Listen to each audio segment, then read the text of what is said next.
अस्सलाम वालेकुम, हाज़िर अपने नई वीडियो के साथ। तो आज का हमारा topic class 11 chemistry chapter number 5 liquids में आज का हमारा topic number 5.3 physical properties of liquid में लिक्विड की पांचवी फिजिकल प्रॉपर्टी सरफेस टेंशन पढ़ने जा रहे हैं। ठीक है, तो टेंशन के मायने क्या होता है बेटा? खिंचाव। और होगा कहाँ पे बेटा? सरफेस में। ठीक है, तो लिक्विड में क्या है बेटा? आप देख सकते हैं यहाँ पे, देखें बेटा लिक्विड है तो इसमें क्या है बेटा? बहुत सारे मॉलिक्यूल्स होंगे।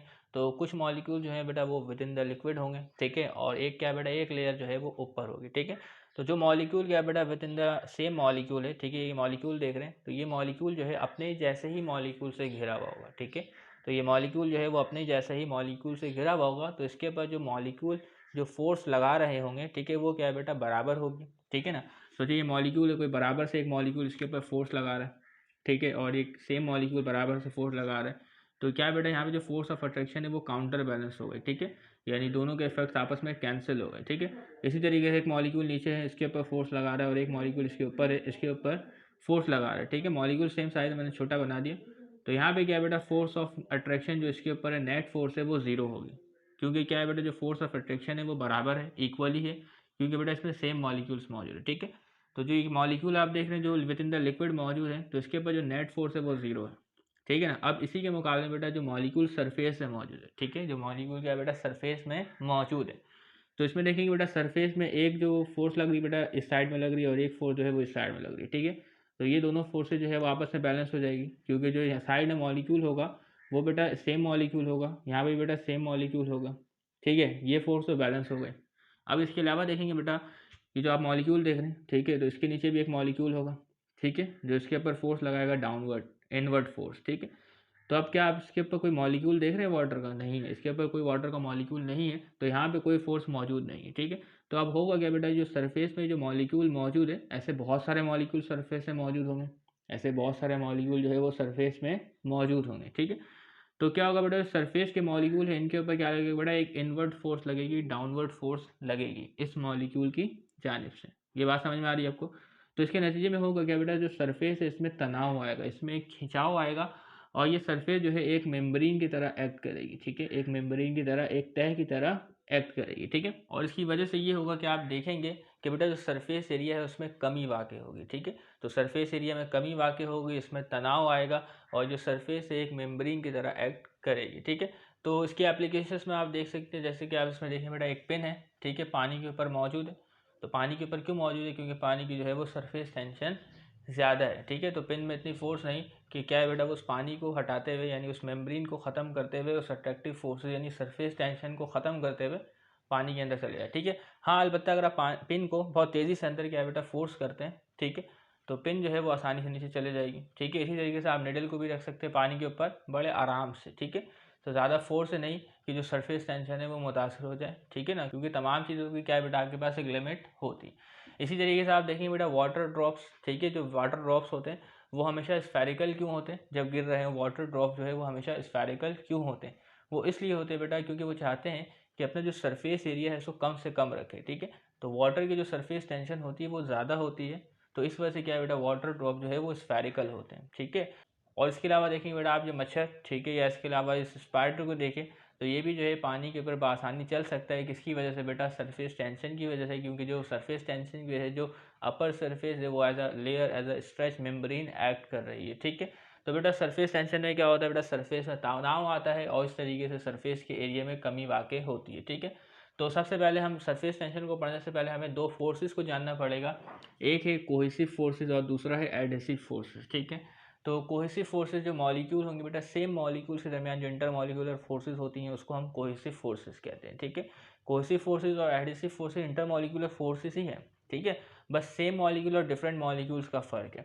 तो बेटा देखें the attractive forces between the molecule of same type. ठीक है, तो सेम टाइप के मॉलिक्यूल के दरमियान जो फोर्स इंटर मॉलिक्यूलर है उसको आप कहेंगे बेटा कोहेसिव फोर्सेस। ठीक है, तो जो वाटर के मॉलिक्यूल्स के दरमियान यहाँ पे जो फोर्सेस मौजूद है वो है बेटा कोहेसिव फोर्सेस। इसके दरमियान कोहेसिव फोर्सेस, इसके दरमियान कोहेसिव फोर्स, इसके और इसके दरमियान कोहेसिव फोर्सेस है। ठीक है, और इसके दरमियान कोहेसिव फोर्सेस है, क्योंकि दोनों मॉलिक्यूल्स क्या है बेटा? सेम। इसी तरीके से where is the attractive forces between the molecules of different types. ठीक है, जब दो किस्म के मॉलिक्यूल के दरमियान फोर्सेस हो तो वो क्या कहलाएगी बेटा? आपके पास एडहेसिव फोर्सेस कहलाएगी। जैसे कि बेटा ये सरफेस पे एक मॉलिक्यूल है, ठीक है, इसी तरीके से हवा में एयर के मॉलिक्यूल होंगे। ठीक है, तो इनके दरमियान जो अट्रैक्टिव फोर्सेस होगी वो कहलाएगी बेटा एडहेसिव फोर्सेस। ठीक है, और इसके साथ साथ बेटा ये जो वाटर का मॉलिक्यूल है, ठीक है, अगर ये ग्लास का कंटेनर है, अगर ये ग्लास का कंटेनर है तो वाटर मॉलिक्यूल और ग्लास के कंटेनर के दरमियान भी एक फोर्स मौजूद होगी जो कि क्या कहलाएगी बेटा, एडहेसिव फोर्सेस कहलाएगी, ठीक है। तो इसी तरीके से वाटर का मॉलिक्यूल यहाँ पे भी है और यहाँ पे ग्लास है, ठीक है ना। तो बेटा तो सेम टाइप के मॉलिक्यूल के दरमियान जो इंटरमॉलिक्यूलर फोर्स उसको आप कहेंगे बेटा कोहेसिव फोर्सेस, ठीक है। तो इसको आप CO से भी पहचान सकते हैं, ठीक है, एक जैसी, ठीक है। और इसके अलावा एडहेसिव जो डिफरेंट मॉलिक्यूल्स के दरमियान इंटरमॉलिक्यूलर फोर्सेस हो एडहेसिव फोर्सेस कहलाते हैं, ठीक है ना। क्योंकि डिफरेंट मॉलिक्यूल्स के दरमियान तो फोर्सेस इंटरमॉलिक्यूलर हो सकती हैं पोलैरिटी की वजह से, ठीक है। तो आप सरफेस टेंशन को देख लेते हैं। मैंने आपको बताया सरफेस टेंशन में क्या होता है, कोई सा भी लिक्विड अपने सरफेस एरिया को कम करने की कोशिश करता है और वो श्रिंक या कॉन्ट्रैक्ट हो जाता है, ठीक है। और इसमें इंटरमॉलिक्यूलर फोर्सेस का बड़ा किरदार होता है। तो अगर किसी लिक्विड इंटरमॉलिक्यूलर फोर्सेस नहीं होंगी तो उसका जो सरफेस एरिया है वो कम नहीं होगा, ठीक है। क्योंकि इंटरमॉलिक्यूलर फोर्स ही जिसकी वजह से क्या है बेटा, ये जो सरफेस का मॉलिक्यूल है ये इनवर्ट पुल हो रहा है। तो surface tension is the tendency of a liquid surface to shrink into minimum surface area, ठीक है।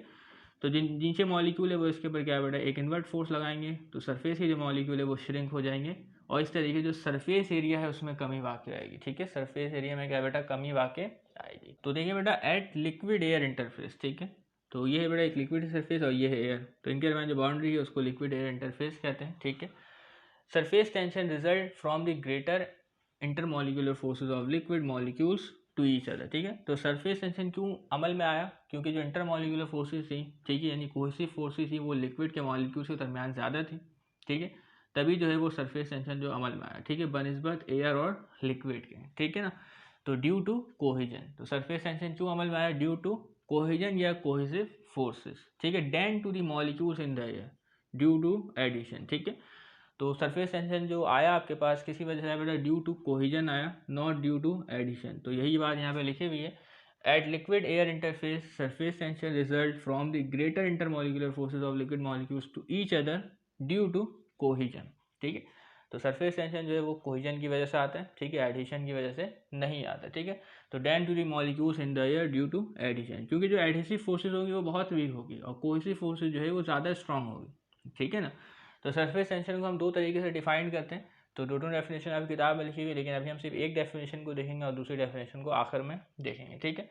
तो surface tension can be define in terms of force और एनर्जी। तो फोर्स के तौर पे भी डिफाइन कर सकते हैं, एनर्जी के तौर पे भी सरफेस टेंशन को डिफाइन कर सकते हैं। तो सबसे पहले बेटा एनर्जी के तौर पे देखते हैं सरफेस टेंशन क्या है। द फोर्स एक्टिंग, ठीक है, एट राइट एंगल। तो राइट एंगल क्या है बेटा, 90 का डिग्री बनेगा, ठीक है, सरफेस के ऊपर 90 का डिग्री बनेगा, ठीक है। द फोर्स एक्टिंग सही है तो बात समझ में आ गई, at right angle on the unit length of a surface, on the unit length of surface, ठीक है। सोचिए बेटा ये सरफेस है, सोचिए क्या है बेटा ये सरफेस है, इसमें से मैं इस बबल्स को मिटा देता हूँ, एक सीधी लाइन खींच देता हूँ, ठीक है, इसको मिटा रहा हूँ, क्लियर। देखिए बेटा the force acting at right angle on the unit length. तो सोचिए सरफेस के ऊपर एक यूनिट लेंथ में तस्वुर करता हूँ, ये है बेटा 1 cm का unit length, 1 cm unit length का मतलब यही होता है, या तो 1 मीटर भी हो सकता है, लेकिन 1 मीटर का हमारे पास एरिया नहीं तो हम CM में ही काम करेंगे, ठीक है ना। तो यूनिट लाइन ये 1 मीटर 1 सेंटीमीटर हमने सेलेक्ट कर लिया, ठीक है। तो इस यूनिट लाइन के ऊपर क्या बेटा फोर्स एक्ट करेगी at a right angle 90 degree, ठीक है। तो इस यूनिट लेंथ पे जो फोर्स एक्ट करे, तो इस यूनिट लेंथ पे जो फोर्स एक्ट करे, ठीक है, तो इसी को हम क्या कहेंगे बेटा, सरफेस टेंशन कहेंगे, ठीक है। देखिए बेटा the force acting at right angle बेटा सरफेस के साथ 90 डिग्री बन रहे, ठीक है ना। और कहाँ पे बेटा, the unit length of the surface of a liquid, इसी को हम क्या कहेंगे बेटा, सरफेस टेंशन कहेंगे। इसके अलावा एनर्जी के टर्म्स भी है। तो क्या बेटा जब यूनिट लेंथ के ऊपर जो फोर्स एक्ट होगा तो बहुत सारी यूनिट लेंथ पे फोर्स एक्ट होगा, तो क्या होगा बेटा, सरफेस में खिंचाव आएगा, तो जो सरफेस है जो मॉलिक्यूल है वो कॉन्ट्रैक्ट करेंगे, श्रिंक करेंगे, तो इसी को हम क्या कहते हैं बेटा, सरफेस टेंशन कहते हैं। तो हर लिक्विड से क्या है बेटा, सरफेस टेंशन की वैल्यू कुछ और है। तो जिसमें स्ट्रॉन्ग इंटरमॉलिक्यूलर फोर्सेस है इसमें जो सरफेस टेंशन की वैल्यू है वो ज़्यादा है, ठीक है। तो इसको हम देखेंगे इस टेबल में, आहिस्ते आहिस्ते आगे बढ़ते हैं। तो बेटा इसको हम इस तरीके से भी लिख सकते हैं सरफेस टेंशन, लेकिन कोई फॉर्मूला आपकी किताब में नहीं लिखा गया। तो सरफेस टेंशन को गैमा से भी रिप्रेजेंट कर सकते हैं, या इसके अलावा आप T से भी रिप्रेजेंट कर सकते हैं, ठीक है। तो क्या बताया बेटा, फोर्स एक्टिंग, ठीक है, ऑन अ यूनिट लेंथ, ठीक है, force acting on a unit length of the surface of a liquid. तो T is equal to F by L, ठीक है, लेकिन फोर्स एक्ट कर रहा है पर यूनिट लेंथ पर। तो ये क्या बेटा आपके पास सरफेस टेंशन है। तो अगर हम इससे इसकी यूनिट निकालें, SI यूनिट निकालें, तो SI यूनिट क्या होगी बेटा, फोर्स की यूनिट न्यूटन, ठीक है, लेंथ की यूनिट मीटर। तो SI यूनिट क्या हुई बेटा, इसकी न्यूटन पर मीटर हुई, ठीक है। जैसे कि आप देख सकते हैं SI यूनिट इज न्यूटन पर मीटर, ठीक है। लेकिन इसके अलावा इसकी CGS यूनिट यानी सेंटीमीटर ग्राम सेकंड सिस्टम में इसकी यूनिट क्या होगी, ठीक है। तो CGS में इसकी यूनिट होगी बेटा डाइन पर सेंटीमीटर, ठीक है। देखिए SI यूनिट में न्यूटन पर मीटर, ठीक है। CGS में देखें बेटा डाइन पर सेंटीमीटर, तो मीटर की जगह सेंटीमीटर आ गया क्योंकि अभी हम सेंटीमीटर ग्राम सिस्टम देख रहे हैं, ठीक है। तो SI यूनिट में फोर्स की यूनिट होती है न्यूटन, और CGS सिस्टम में जो फोर्स की यूनिट होगी वो होगी आपके पास डाइन, ठीक है। तो ये CGS यूनिट में आपके पास क्या है डाइन पर सेंटीमीटर, ठीक है। तो किताब में ये लिखा आपको पता होना चाहिए, तो मैंने SI यूनिट लिखा ताकि आप इसको आसानी से समझ सकें, ठीक है। और इसके अलावा बेटा अगर हम सरफेस टेंशन को इन टर्म्स ऑफ एनर्जी में बताएं, ठीक है, तो पहले तो इसकी यूनिट देख ले, वो क्या है बेटा अर्क पर cm स्क्वायर, ठीक है। तो इन टर्म्स ऑफ एनर्जी में जो इसकी यूनिट है वो क्या है बेटा अर्क पर cm स्क्वायर। तो ये अर्क क्या है बेटा, ये आपके पास एनर्जी की यूनिट है, ठीक है, एनर्जी की यूनिट है, वर्क की यूनिट है, ये बात क्लियर है। तो इस यूनिट को भी हम बना सकते हैं किस तरीके से, अगर आप देखें बेटा यहाँ पे हमारे पास मौजूद बेटा डाइन, ठीक है, पर सेंटीमीटर, क्या है बेटा डाइन पर सेंटीमीटर। तो इसको मैं इस तरीके से लिखता हूँ, ठीक है ना। तो ये क्या है बेटा एनर्जी की यूनिट है। ये आपके पास क्या हो गया बेटा फोर्स, ठीक है। फोर्स और डिस्प्लेसमेंट जो है वो आपकी डिस्प्लेसमेंट क्या होता है बेटा सेंटीमीटर होगा, ठीक है। तो हमने सेंटीमीटर ऊपर मल्टीप्लाई करवाया तो नीचे भी मल्टीप्लाई करवाना पड़ेगा, ठीक है ना। तो force into displacement, force into displacement जो है वो बराबर होगा आपके पास अर्क यानी वर्क यानी एनर्जी, ठीक है। तो ये बराबर हो जाएगा ERG अर्क, और ये हो जाएगा बेटा CM स्क्वायर, ठीक है। तो surface tension unit in terms of energy क्या होगी बेटा अर्क पर सेंटीमीटर स्क्वायर, ठीक है। तो अभी यूनिट याद रखनी है, अभी डेफिनेशन हम पढ़ेंगे इसको, दूसरी जो definition in terms of energy, ठीक है। तो इस तरीके से बेटा कुछ बातें तो आपको समझ में आ गई कि सरफेस टेंशन क्यों हो रहा है, क्योंकि लिक्विड चाहता है कि अपने सरफेस एरिया को कम करें। तो अब इसकी एक्सप्लेनेशन है यहाँ पे, अगर आप इसको पढ़ना चाहते हैं तो देख लें, नहीं तो आप स्किप करके भी आगे बढ़ सकते हैं, ठीक है। तो देखिए बेटा जो सरफेस टेंशन की जो प्रॉपर्टी है वो इंटरमॉलिक्यूलर फोर्सेस की वजह से आती है, ठीक है। This property of liquid arises from the intermolecular forces of attraction, ठीक है। A molecule in the interior of a liquid is attracted equally. तो जो मॉलिक्यूल इंटीरियर में था, अंदर में था, ठीक है। तो अगर मॉलिक्यूल इंटीरियर में तो उसको कहते हैं बेटा बल्क में है, ठीक है। तो ये क्या है बेटा अट्रैक्ट होता है equally in all direction by the molecules around it, जो कि मैंने आपको बताया। अब इसके अलावा a molecule in the surface of liquid attracted only side way and towards the interior. तो जो मॉलिक्यूल सरफेस में वो साइड वे में अट्रैक्ट हो रहा है और इनवर्ट्स हो रहा है, ठीक है। इनवर्ट्स यानी इंटीरियर में अट्रैक्ट हो रहा है। तो साइड में जो फोर्सेस लग रही है वो काउंटर बैलेंस हो जाएगी, ठीक है। The forces on the side being counter balance the surface molecule to go into the bulk of the liquid, ठीक है। तो साइड वेज जो फोर्सेज है वो बैलेंस हो जाएगी, लेकिन जो सरफेस का मॉलिक्यूल है वो इनवर्ट जाएगा, ठीक है, लिक्विड के अंदर जाएगा क्योंकि अट्रैक्टिव फोर्सेस की वजह से, ठीक है। The liquid surface is therefore under tension. तो इस वजह से क्या बेटा जो लिक्विड का सरफेस है वो टेंशन में आ जाएगा इनवर्ट फोर्सेस की वजह से, and tends to contract to the smallest possible area. और इस तरीके से क्या बेटा जो लिक्विड के सरफेस मॉलिक्यूल है वो कॉन्ट्रैक्ट हो जाएंगे, ठीक है, और ये एक्ट करेंगे एज अ मेम्ब्रेन की तरह, ठीक है। तो इस तरीके से क्या है बेटा जो मच्छर है, ठीक है, वो भी इसके ऊपर चल सकता है, आप इसके ऊपर पिन भी रख सकते हैं, ठीक है। पिन डूबेगा नहीं लेकिन एहतियात से रखना है, ठीक है।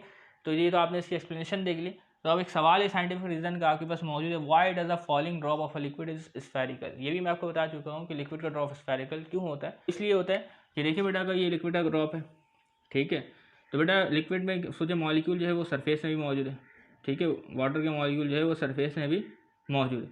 इसी तरीके से मॉलिक्यूल जो है वो अंदर भी मौजूद है, इसी तरीके जो वाटर के मॉलिक्यूल्स है वो अंदर भी मौजूद है, आप देख सकते हैं, ठीक है ना।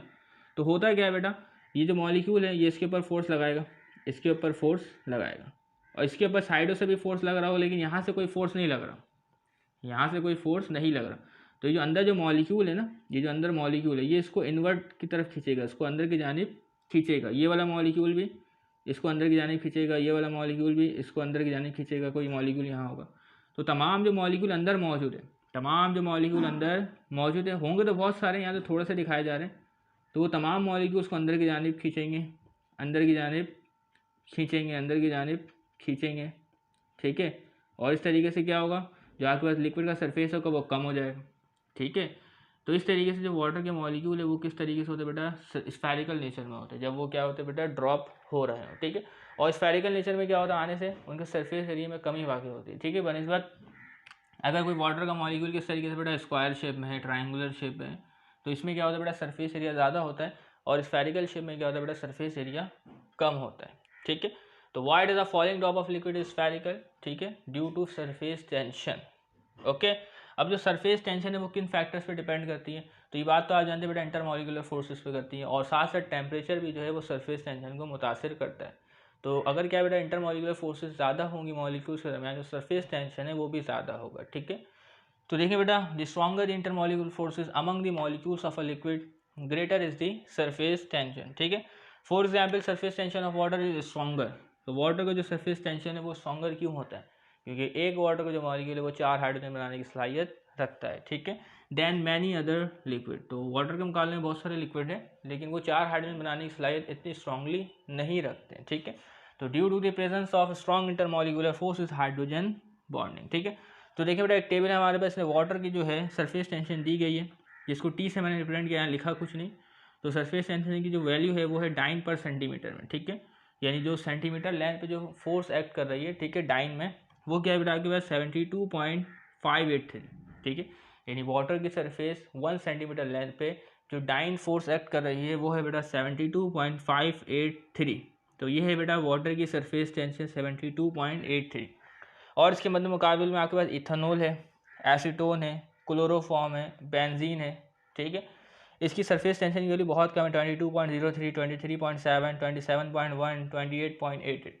तो वाटर की क्या है बेटा सरफेस टेंशन ज़्यादा इन 4 सब्सटेंस के मुकाबले में, ठीक है। तो बेंजीन क्या है बेटा आपके पास नॉन पोलर है, ठीक है, क्लोरोफॉर्म आपके पास पोलर है, इसी तरीके से एसीटोन जो है आपके पास पोलर है, डाइपोल होते हैं, ठीक है। तो dipole dipole interaction hydrogen bonding से वीक होती है, ठीक है। इसी तरीके से इथेनॉल है, ये भी हाइड्रोजन बॉन्डिंग बनाता है, लेकिन इतनी कोई खास नहीं बनाता, ठीक है, एक बड़ा मॉलिक्यूल है, ठीक है। तो इसकी क्या बेटा सरफेस टेंशन की वैल्यू कम है वाटर के मुकाबले में, क्योंकि वाटर में हाइड्रोजन बॉन्डिंग एग्जिस्ट करती है, 4 हाइड्रोजन बॉन्ड बनाता है, जिसको आपने पिछले लेक्चर्स में सीखा है, ठीक है, ये बात तो क्लियर हो गई। अब इसके अलावा बेटा मरकरी हमारे पास है, अगर आप मरकरी की वैल्यू देखें, इसकी सरफेस टेंशन की वैल्यू बेटा 471.6, ज़्यादा क्यों है, सवाल उठता है कि ज़्यादा क्यों है। तो मरकरी एक वाइड मेटल है, और तो मरकरी जो है बेटा वो मेटल है जो कि लिक्विड में एग्जिस्ट करता है रूम टेम्परेचर पे। तो देखते हैं बेटा mercury has higher surface tension, तो मरकरी की सरफेस टेंशन ज़्यादा होती है, क्यों होती है, वो इसलिए होती है क्योंकि बेटा ये आपके पास मेटल है, ठीक है, लिक्विड मेटल है जो कि रूम टेम्परेचर में एग्जिस्ट करता है। तो मेटल के दरमियान जो इंटरेक्शन होती है, बॉन्डिंग होती है, वो होती है बेटा मेटेलिक बॉन्डिंग, ठीक है। तो mercury has much higher surface tension than water because it atom are held together by, ठीक है, स्ट्रॉन्ग मेटेलिक बॉन्ड। तो मेटेलिक बॉन्ड जो है वो इंटरमॉलिक्यूलर फोर्सेस से स्ट्रॉन्ग होती है, तो जब मेटेलिक बॉन्ड ज़्यादा स्ट्रॉन्ग होगी तो उसका सरफेस टेंशन भी तो ज़्यादा होगा, ठीक है। तो मेटेलिक बॉन्ड भी क्या है बेटा मॉलिक्यूल्स के दरमियान एग्जिस्ट करती है।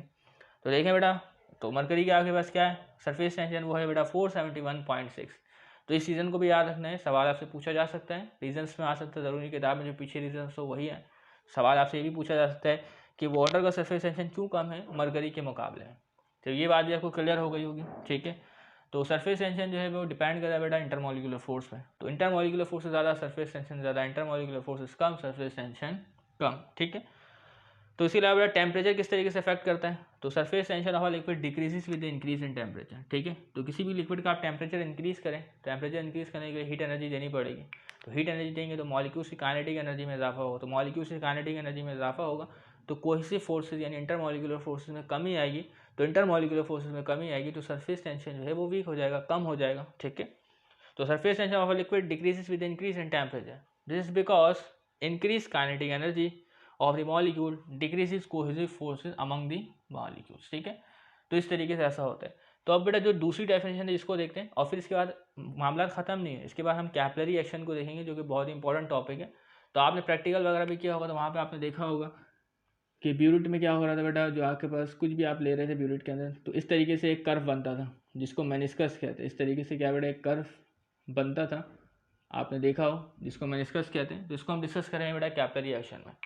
दूसरी डेफिनेशन क्या है इसको देख ले बेटा, वैसे पहली डेफिनेशन से भी काम हो जाएगा। अब सोचिए कि बेटा मॉलिक्यूल जो है वो सुकड़ के नीचे जा चुका है, ठीक है, मॉलिक्यूल जो है वो सुकड़ के नीचे जा चुका है, कॉन्ट्रैक्ट हो गया, तो मॉलिक्यूल वापस भी तो आ सकता है अपनी असल हालत में। अपनी असल हालत में आने के लिए इसको क्या चाहिए बेटा, एनर्जी चाहिए। अपनी असल हालत में आने के लिए इसको क्या चाहिए बेटा, एनर्जी चाहिए, ठीक है।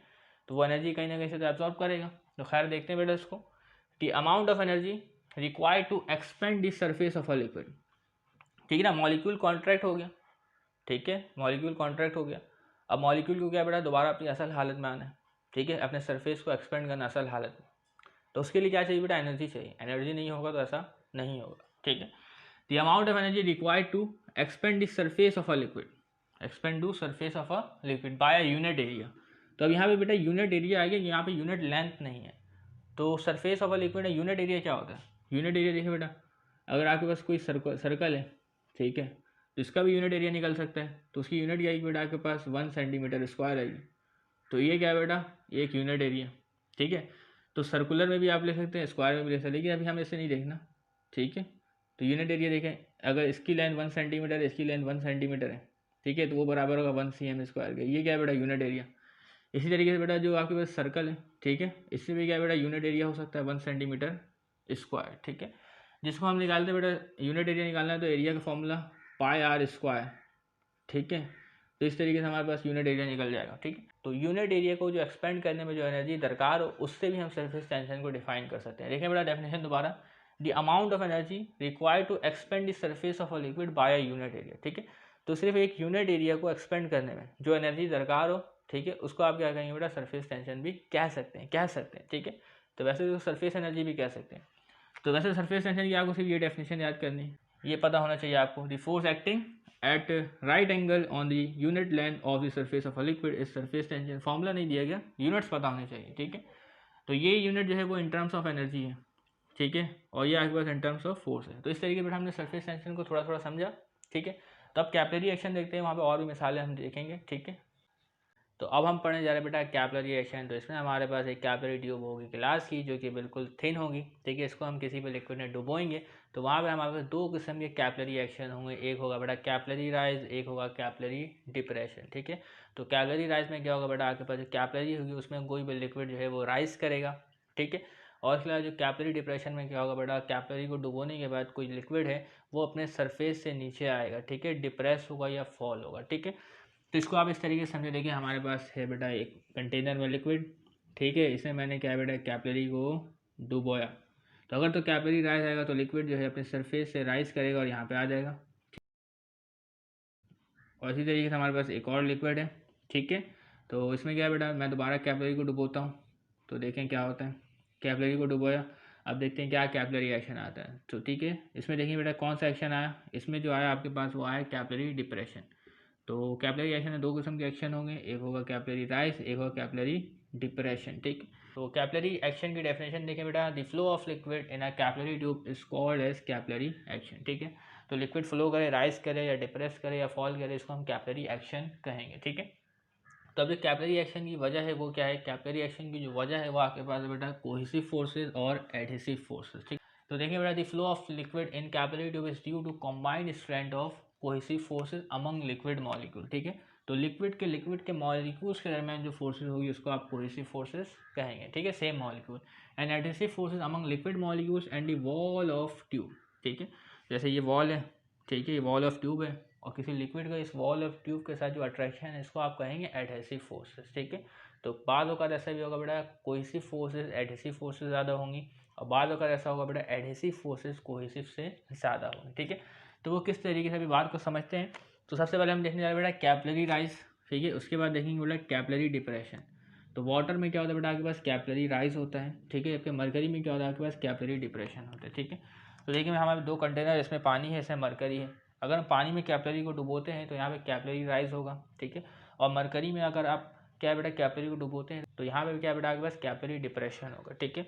तो देखिए बेटा हमने यहाँ पे क्या बेटा किसको डुबोया, कैपिलरी को डुबोया पानी में, ठीक है। तो यहाँ पे क्या बेटा कैपिलरी राइज आया, देख सकते हैं आप, ठीक है। अब आखिरी हद तक वक्त गुजर गया तो फाइनल जो राइज आया वो यहाँ तक आया, फाइनल जो कैपिलरी राइज आया, पानी जो ऊपर तक आया वो यहाँ तक आया, ठीक है। बाकी जो कैपिलरी राइज है वो डिपेंड करता है बेटा कैपिलरी ट्यूब की रेडियस पे भी, डायमीटर पे भी, ठीक है। इसके अलावा और भी फैक्टर उसको हमें नहीं देखना, ठीक है। तो यहाँ से आपको कैपिलरी एक्शन समझाना है। तो अगर क्या बेटा पानी में आप कैपिलरी ट्यूब को डुबोते हैं तो कैपिलरी राइज आएगा, ठीक है। और इसी तरीके से बेटा कैपिलरी ट्यूब को मरकरी में डुबोएंगे तो यहाँ कैपिलरी डिप्रेशन आएगा। सबसे पहले हम देखते हैं बेटा कैपिलरी राइज इन वाटर। तो water rises in the capillary tube because its adhesive forces are stronger. तो पानी जो है वो राइज क्यों किया कैपिलरी में, क्योंकि बेटा इसमें जो एडहेसिव फोर्सेस होती है वो ज़्यादा होती है। एडहेसिव फोर्सेस क्या बेटा, पानी और गिलास के दरमियान जो फोर्सेस होगी उसको कहेंगे बेटा एडहेसिव फोर्सेस, ठीक है।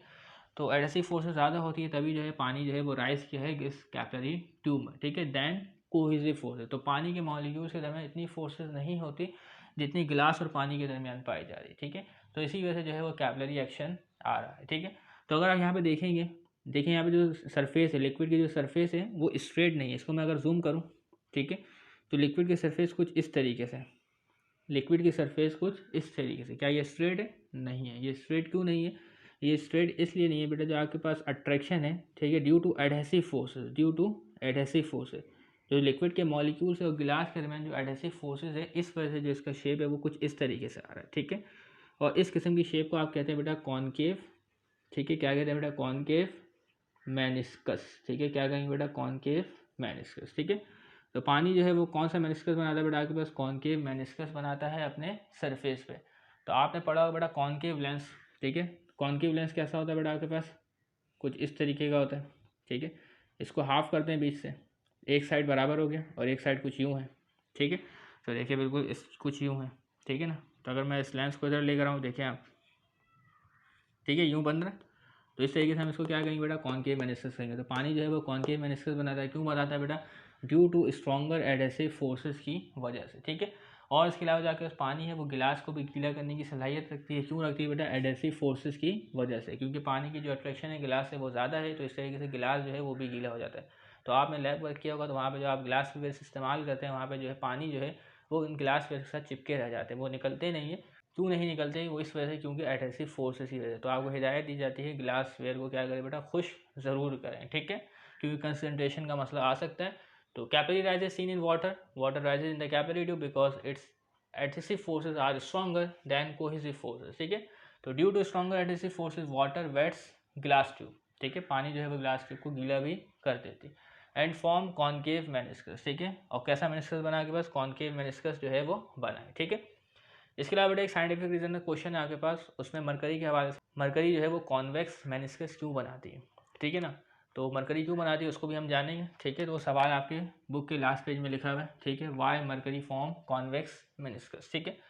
तो देखिए बेटा मरकरी में आपके पास क्या आता है बेटा? कैपिलरी डिप्रेशन आता है, ठीक है। तो कैपिलरी को डूबो है मरकरी में, ठीक है। तो ये देखिए बेटा जो लिक्विड है अपने सरफेस से नीचे आएगी, अपने सरफेस से नीचे आई, फाइनल वक्त गुजरा, मरकरी और नीचे आ गई। ये डिपेंड करता है मुख्तलिफ फैक्टर्स पे, ठीक है। लेकिन ये बात आप याद रखें, इसमें डिप्रेशन आएगा, ठीक है। तो capillary depression is seen in mercury when a capillary is place in a pool of mercury. तो मरकरी के पूल में हमने क्या बेटा? कैपिलरी को प्लेस किया। The surface of mercury liquid is depress, fall. क्यों? Due to stronger cohesive forces, ठीक है। तो मरकरी के दरमियान जो है बेटा कोहेसिव फोर्सेस ज़्यादा होती है, क्योंकि मरकरी के दरमियान जो बॉन्डिंग एग्जिस्ट करती है वो मेटालिक बॉन्डिंग एग्जिस्ट करती है। इसको हमने पढ़ा अभी, ठीक है। तो स्ट्रॉन्गर कोहेसिव फोर्सेस की वजह से मरकरी जो है वो राइज नहीं करती कैपिलरी ट्यूब में, ठीक है, क्लियर। तो कोहेसिव फोर्सेस की वजह से मरकरी जो है वो राइज नहीं करती बल्कि डिप्रेस होती है, ठीक है, among the molecule than adhesive, ठीक है। तो मरकरी जो है वो गिलास के साथ इतनी अट्रैक्टिव नहीं है, ठीक है। मरकरी जो है वो गिलास के साथ इतनी अट्रैक्टिव नहीं है, ठीक है। तो पानी जो है वो गिलास को गीला कर देती है, ठीक है, क्योंकि ये अट्रैक्टेड है, एडहेसिव फोर्सेस ज़्यादा है। इसमें क्या बेटा? एडहेसिव फोर्सेस कम है, ठीक है। तो मरकरी जो है वो गिलास को वेट नहीं करती, ठीक है। तो due to stronger cohesive forces mercury does not wet glass tube. तो मरकरी जो है वो ग्लास ट्यूब को वेट यानी गीला भी नहीं करती, ठीक है। एंड फॉर्म कॉन्वेक्स मेनिस्कस, ठीक है। तो अगर आप यहाँ पे गौर से देखें, इसको मैं जूम करता हूँ, ठीक है, देखें जूम हो जाएगा, अभी जूम हो गया, ठीक है। तो इसमें जो सरफेस बन रही है वो कुछ इस तरीके से बन रही है, इसमें जो सरफेस बन रही है वो कुछ इस तरीके से बन रही है। इसको हम कहते हैं बेटा कॉन्वेक्स मेनिस्कस, ठीक है। तो आपने कॉन्वेक्स लेंस पढ़ा होगा, इस तरीके से होता है, ठीक है। इसको बीच से हाफ कर दें, इसको बीच से हाफ कर दिया, तो देखिए ये इस तरीके से हो गया, ठीक है। इसको सीधा करें, इस तरीके से हो गया, ठीक है। तो इसमें जो आपके पास सरफेस बन रही है इसको कहते हैं बेटा हम कॉन्वेक्स मेनिस्कस, ठीक है। ये बात तो क्लियर है। तो बेटा आपके पास जो मरकरी है वो ग्लास ट्यूब को वेट नहीं करी, तो इस वजह से मरकरी का इस्तेमाल हम थर्मामीटर में भी करते हैं। तो थर्मामीटर में एक कैपिलरी मौजूद होती है, ठीक है, उसी में जो है मरकरी जो है फ्लो करती है, उससे हमें पता चलता है कि बेटा फीवर कितना है। और क्या, फिर जब बुखार चेक करने के बाद आप क्या बेटा थर्मामीटर को झड़कते हैं, तो तमाम की तमाम मरकरी जो है वापस अपने बल्ब में चली जाती है, कैपिलरी में अटकी हुई नहीं होती, ठीक है। इससे पहले थर्मामीटर में अल्कोहल भी इस्तेमाल किया जाता था, लेकिन अल्कोहल क्या है बेटा गिलास की सरफेस के साथ स्टिक हो जाता था, ठीक है। तो अब क्या है बेटा हम क्या इस्तेमाल करते हैं थर्मामीटर? मरकरी इस्तेमाल करते हैं। मरकरी जो है वो ग्लास को वेट नहीं करती, ठीक है। तो इसके अलावा बेटा कैपिलरी राइज है, इसकी मिसाल है हमारे पास है बेटा ब्लॉटिंग पेपर, ठीक है। ब्लॉटिंग पेपर भी एक किस्म का पेपर है। उसमें क्या है बेटा अगर आप उसमें इंक को फेंकते हैं, ठीक है, वो इंक को आसानी से सोक कर सकता है। इंक जो है उसमें आसानी से क्या है बेटा जज्ब हो जाएगी, क्योंकि वहाँ पे क्या हो रहा है बेटा आपके पास कैपिलरी राइज हो रहा है। इस ब्लॉटिंग पेपर में आपके पास क्या है बहुत सारे सुराख यानी होल मौजूद होते हैं, तो उनमें क्या है बेटा कैपिलरी राइज होता है, ठीक है। इसके अलावा हमारे पास फायर लैंप है, ठीक है। फायर लैंप में क्या है बेटा, इसमें डोरी मौजूद होती है, ठीक है। डोरी इसको फीता वगैरह भी कहते हैं, ठीक है, या बत्ती कहते हैं, ठीक है। तो इसमें क्या है बेटा, नीचे ऑयल है, नीचे क्या है बेटा हमारे पास ऑयल है।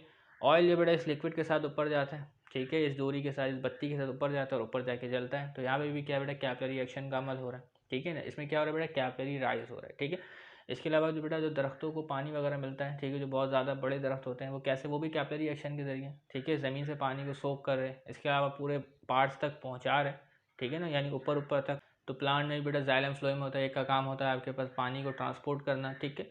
तो इस तरीके से क्या है बेटा, इसमें भी कैपिलरी राइज का अमल होता है। तो उम्मीद करते हैं बेटा ये तमाम मामला जो है आपको समझ में आ गए होंगे। तो तब तक के लिए इजाज़त दीजिएगा, चैनल को सब्सक्राइब कीजिएगा। अल्लाह हाफ़िज़।